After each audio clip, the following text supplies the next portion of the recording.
Бывает, что в офисе срочно нужен костер. Кровь из носа. Конечно, можно что-нибудь поджечь, но у компьютерщика всегда куча всяких подгоревших блоков питания валяется.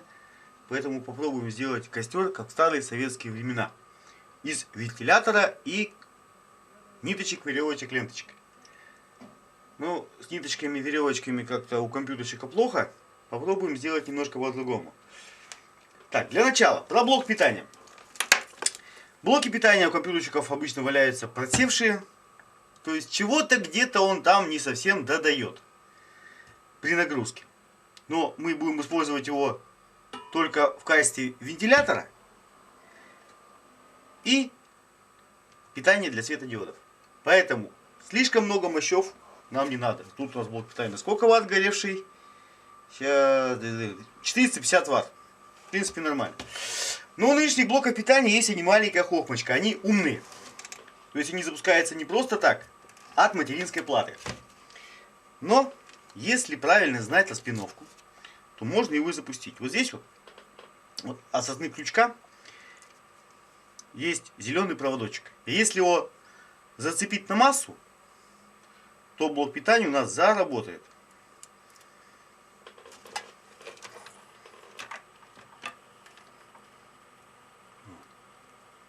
При отключении, соответственно, блок питания у нас встает. Но здесь, конечно, одна тонкость есть, что у нас он, сволочь, дует вовнутрь. А нам надо, чтобы он дул наружу. Но это все очень легко исправляется. Просто меняем вентилятор местами. Здесь есть еще одна маленькая хохмочка. То, что на эти блоки питания выдают разное напряжение. Поэтому, если посмотреть, есть оранжевый провод. Их тут несколько штук. Они выдают 3,3 вольта. Что, в принципе, как раз для моих светодиодов будет за глаза. Желтые провода. Это 12 вольт. Ну, они мне на самом деле в данный момент не нужны. Когда я делал зарядное устройство для автомобильного аккумулятора, тогда да, это была вещь полезная. С 5-вольтовым вместе цепляешь, получается вообще великолепное зарядное устройство. Вот. Красные провода это 5 вольт.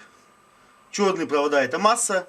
Ну и куча всяких разных проводов, которые в настоящий момент мне не нужны.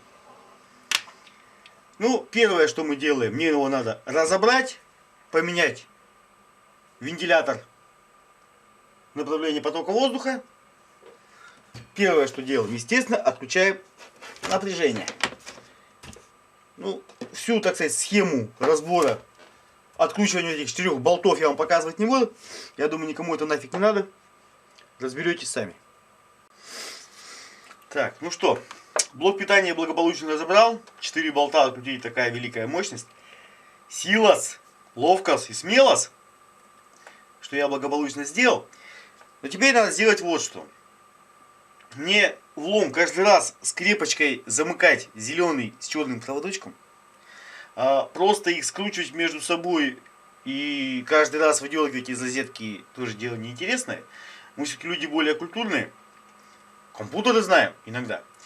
Поэтому воспользуемся тем, что здесь есть такая штука. Вот такой. Бымс-бымс. Люблю щелкать на кнопочки. Который на самом деле мне нафиг не нужен. Потому что вот как раз из питания-то я могу выдернуть его туда не подлажа. А вот запустить блок питания мне гораздо проще таким макаром. Хотя можно, конечно, его и сделать немножко по-другому. Поэтому просто-напросто вот эти провода, ну, здесь на самом деле все просто. Тут синий с синим, коричневый коричневым, отпаиваю, спаиваю между собой. Ну, опять я немножко процесс паяния показывать не буду. Это люди, думаю, сами догадаются, как паять. Вот на самом деле полностью все отпаивать мне не надо. Можно взять, отпаять только с одной стороны, которую удобнее подлезть. Чаще всего здесь синие проводочки находятся. Только их отпаяли и соединили между собой. А вторые пускай остаются. Пускай у нас этот выключатель рубит как питание, так и запуск. Это даже практичнее получается. Все. Я сейчас изолирую вот эти проводочки, разбираю вот эту косичку которая тут получилась. Отрезаю ненужные провода и продолжим. А вот прибор я на самом деле взял не зря. Вы видите, как крутится вентилятор? Ну, сейчас, конечно, такой ракурс. Он 12-вольтовый. А я говорил, что красный провод это 5 вольт. Если сейчас посмотреть по приборчику,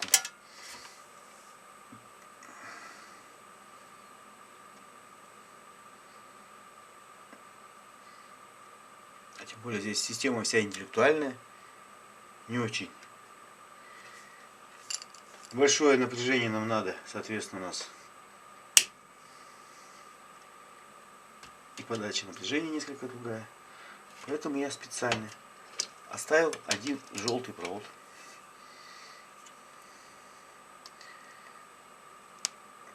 Черных там у меня еще вагон и маленькая тележка. Они мне пригодятся.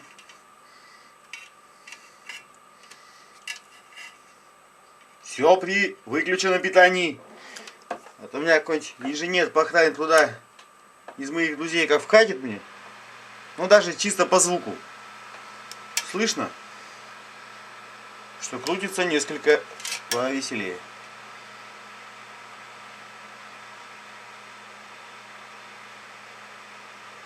Да, это более шумно, поэтому наши ушки берегут создатели блоков питания.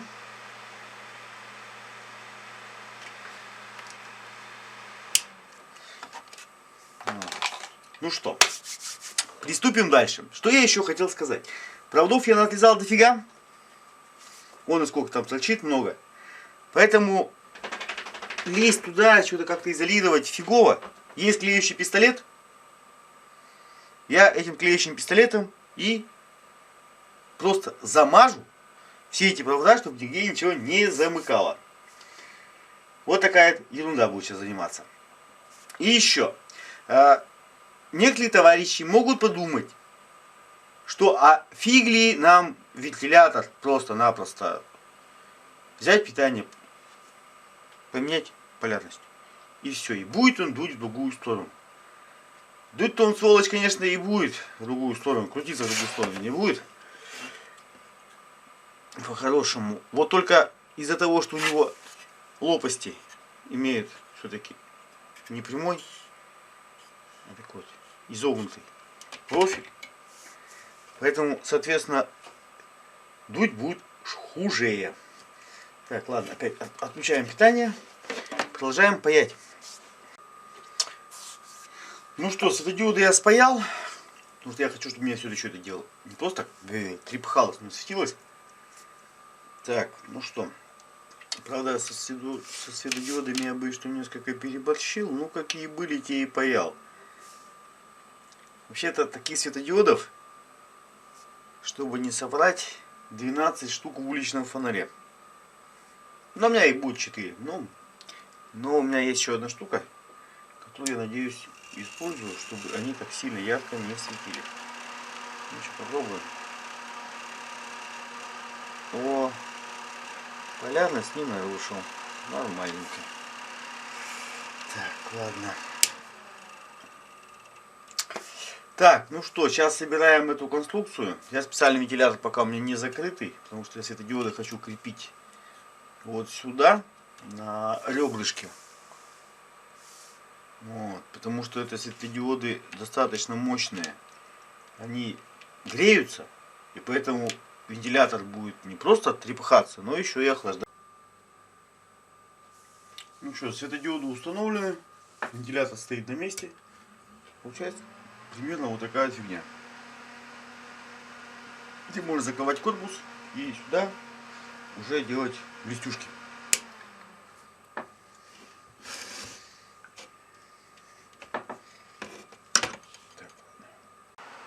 Ну вот получилась такая фигня. Что я хотел показать? Что колебать даже тоненький листик, даже туалет такой, бумага, он особо не в состоянии. Поэтому бумага должна либо стоять, либо придумать что-нибудь другое. Поэтому придумал вот такую фигню. Есть офисные обложки. Вот попробуем из них пламя сделать. Первую полоску шириной вот такой режем, потом больше, больше, больше. Вот отрезал полоску вот такую вот. Здесь один есть прикол. Сейчас я разрежу пополам, а потом по диагонали. Пламя все-таки такое остренькое. Работа, сами понимаете, крайне интеллектуальная. Желательно воспользоваться услугами раба. Ну, за неимением такового приходится делать самому. Сам придумал, сам делаю. Вот. Работа, конечно, фиг бей лежачего. Так. Намазякали. Придавили. Мне надо, чтобы мне огоньки мои стояли. Желательно почти вертикально. Вот. Уголки, конечно, связать приходится. Немножко перестарался.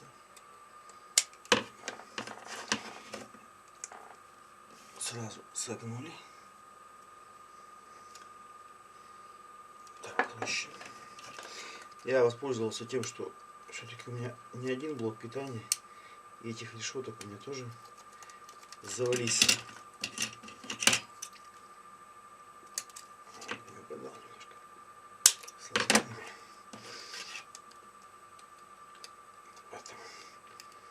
Собрано уже стоит. Я извращаюсь на такой.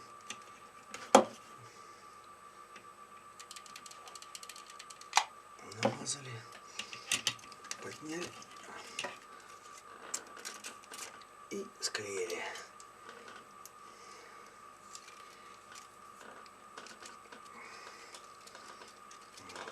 Вот получается вот такое вот стоячее пламя. Так, ладно. Выключаю пока камеру, буду делать дальше. Пока делал, понял одну вещь, что загибать внутрь и изнутри их ловить, как я делал, это неудобно. Гораздо проще это делать снаружи.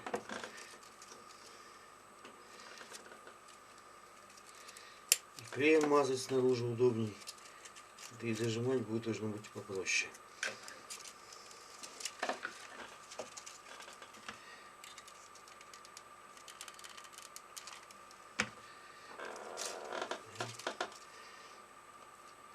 Здесь мне, конечно, пригодятся инструменты.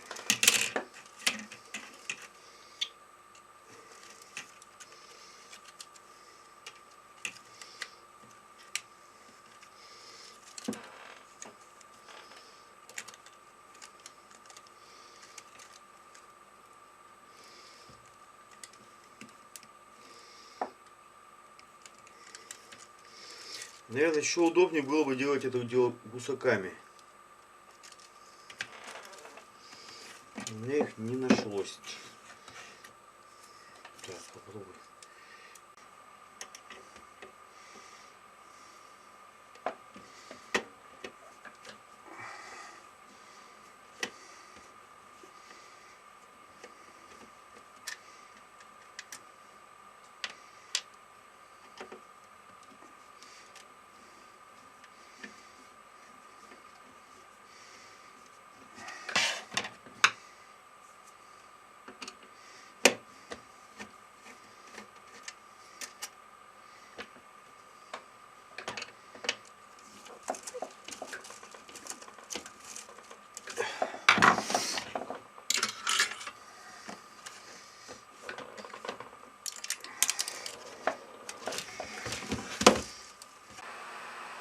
Ну, может быть, конечно, не совсем костер получился.